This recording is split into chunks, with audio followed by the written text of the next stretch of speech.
Alright, so in this video we are going to prove, I think it's theorem 621. It's sort of the classic go-to mechanism to show something is Riemann integrable without like sort of really sort of bare-handing the whole thing. So here what we want to prove is that f is Riemann integrable on a to b if and only if, so it's bidirectional, for any given epsilon greater than 0, there's some partition where the difference between the upper and lower is less than epsilon, right? So this is sort of a classic limiting approach because we're saying for any epsilon greater than 0, we can get below that bound. So as we take epsilon going to 0, these things have to become essentially equal. Their difference has to be 0, right? So because this is an if and only if, we got to do both directions. So I'm going to start with, I guess, why not the forward direction? Forward direction is the slightly harder of the two, but not a lot harder, okay? So proving going forward, I'm going to suppose f is Riemann integrable.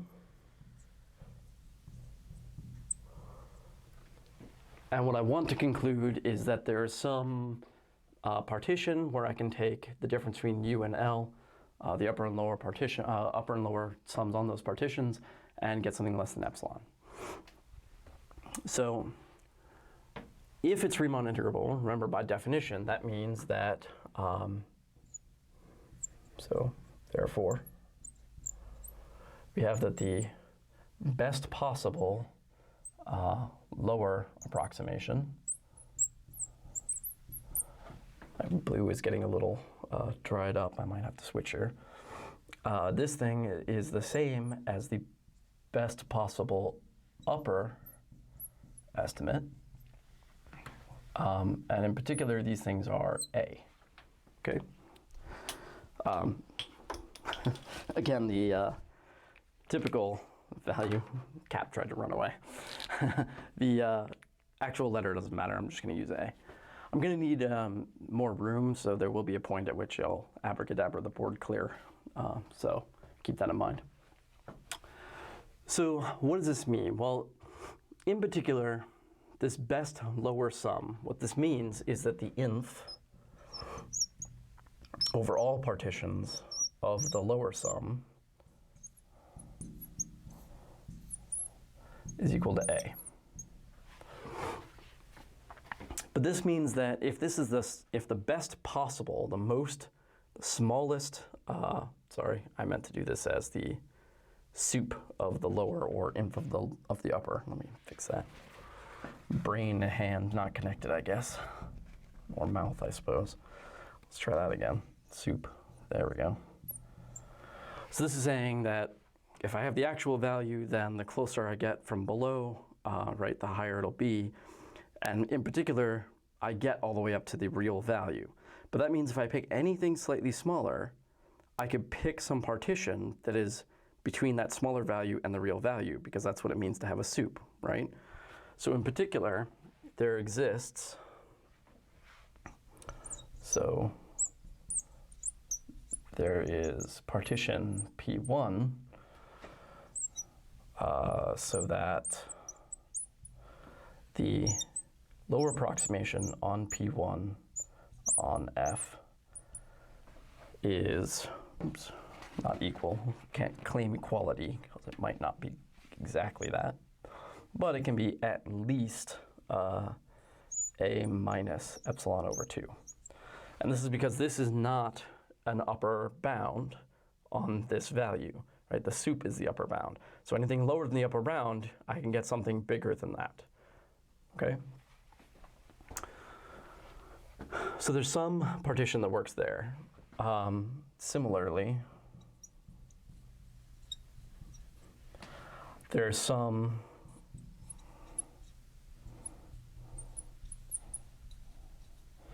P2 such that the U on P2 on F is less than A plus epsilon over 2.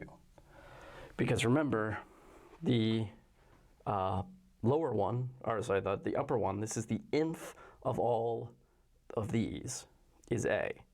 So if I go anything above that, it's above the lower bound, and so I can get something that is smaller. So it's the same idea here. This and this are the same argument, except instead of a sup, I'm using an nth. So instead of being bigger, I am smaller. Okay? Now, if you remember from a previous video, it's incredibly common to use refinements. So I'm going to make a refinement of my two partitions, right? Because I have P1, right? P1 and P2. So I'm going to make P3 just be their union. It's a refinement of those two things. Okay? Now the hope is I have done this in such a way that everything should just sort of magically work. I say magically, but like there's a reason why I have two things and I'm using epsilon over 2, right? The idea is that the sort of epsilon over 2 error, when I add the error from here and here, I'll get a total error of epsilon somehow, right? That's sort of the very high level, sort of broad thinking approaching here. So if I look at what happens with P3, so what happens? Well, I know that because it's a refinement, it is a better approximation than either of the other two. So I want to be careful what I mean by that. That means that if I took something like, let's see, I want to make sure I sort of write this in a nice way that is legible. So let's say I do a minus epsilon over 2. This is less than L on P1 with F. But L on P1, right, P3 is refinement, which means it makes it even better. And by better, in this as a lower approximation, right, if it's below, a better one is yet bigger. So this is going to be less than or equal to L, the lower approximation, using P3 because it's an approximation. It's a better approximation. Could be equal if I just happen to add some really pointless points, or if P1 and P2 were the same in the first place or something. So I can't claim it's strictly bigger, but it is definitely greater than or equal. Now by the same token, any L, any lower approximation is always smaller than any upper approximation using the same partition. So I can also say this is less than or equal to U on P3. Because, right, the U is an upper approximation, the L is the lower approximation, so of course the upper is bigger. But again, by the same token, right, if I have an upper approximation, and the real one is here, then a better approximation would be a smaller value. Meaning if I move to a worse approximation, it'll only get bigger. And I know, because P3 is a refinement, P1 is a worse approximation, so it is yet bigger, right? But importantly, I selected, oops, sorry, not P1, P2, sorry.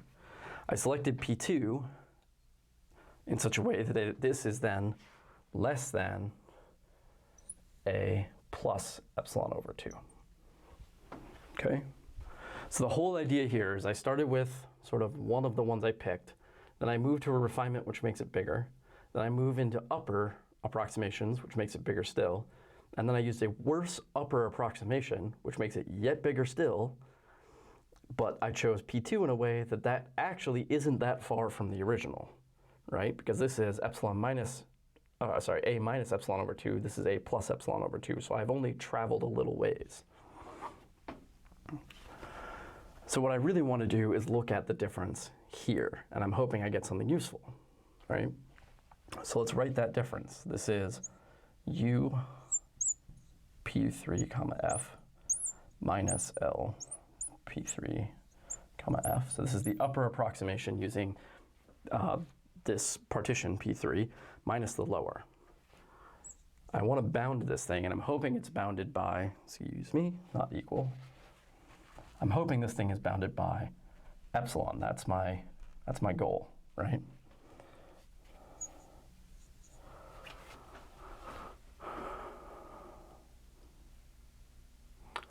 And I realize I should edit this, but I'm probably not, to be honest.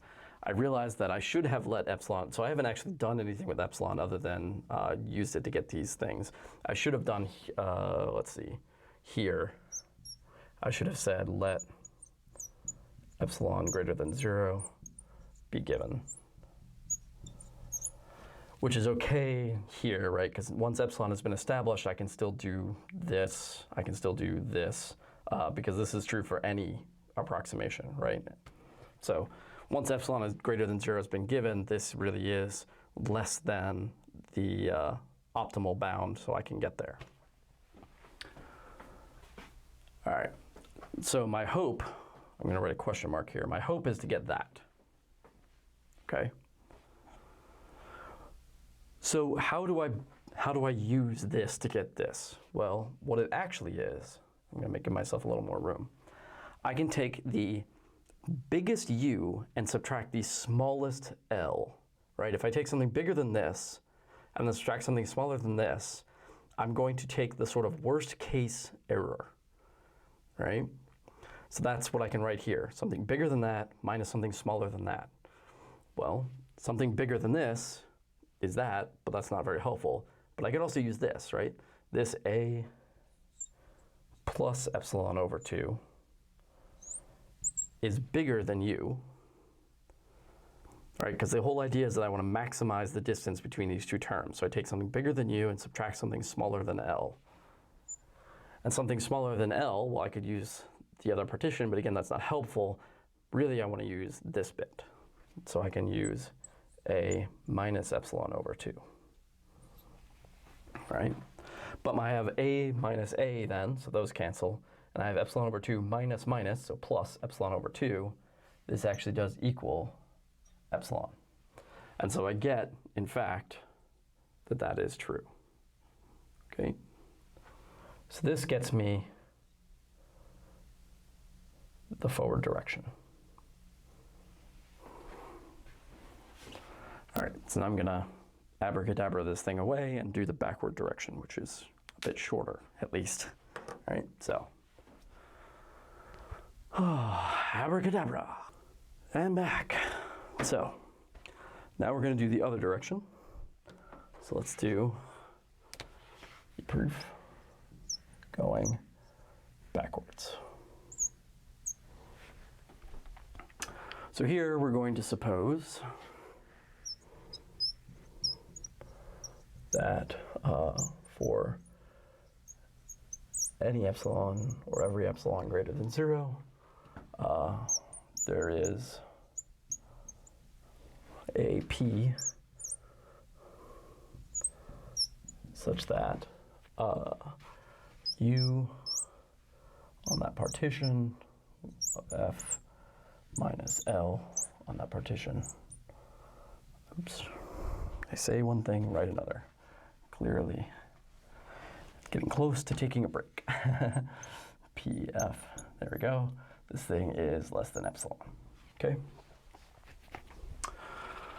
All right, so my goal is to show that this must mean that this thing is Riemann integrable.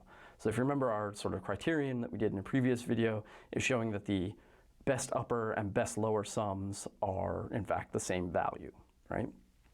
So the first thing I'm going to do is rewrite this in sort of a slightly more useful way. So I'm going to say, all right, so just fix epsilon arbitrarily.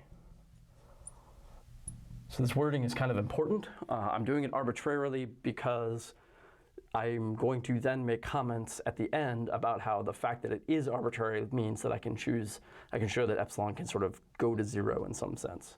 So I'm doing it arbitrarily because it's true for any epsilon. So I don't actually need to declare a particular epsilon at this point.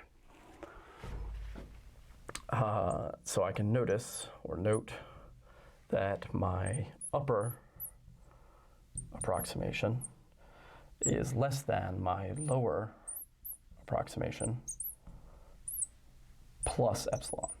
So that's just moving this term over, okay?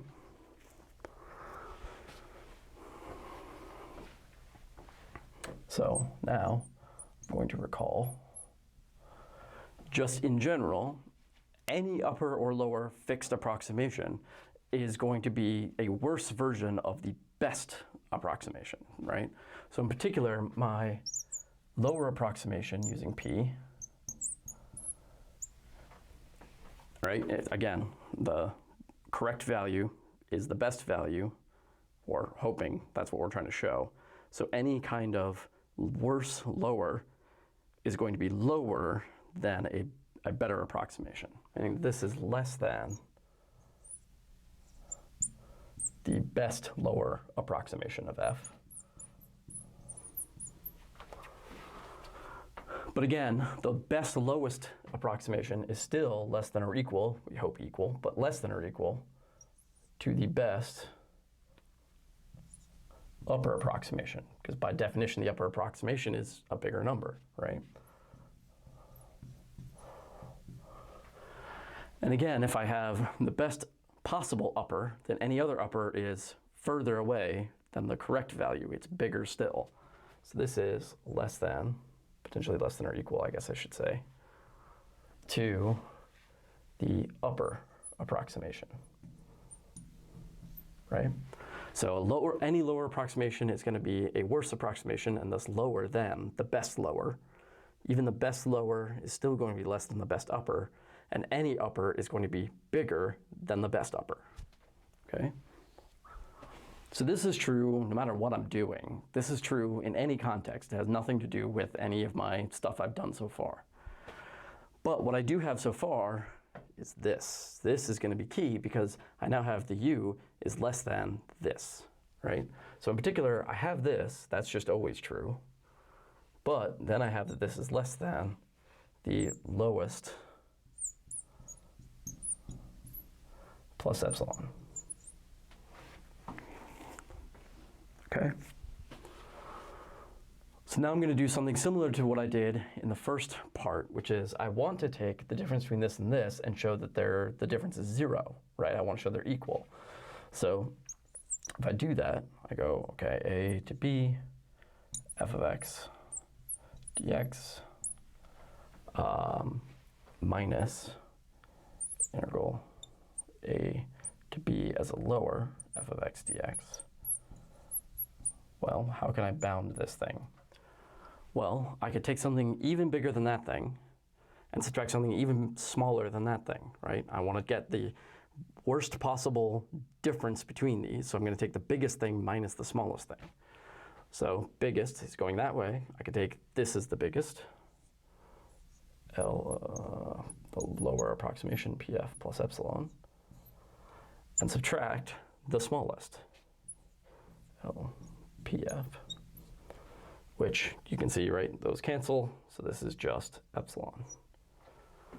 And now here's where that arbitrarily part comes into play, right here, is that I've picked epsilon greater than 0 arbitrarily, but this is true for any and every epsilon, right?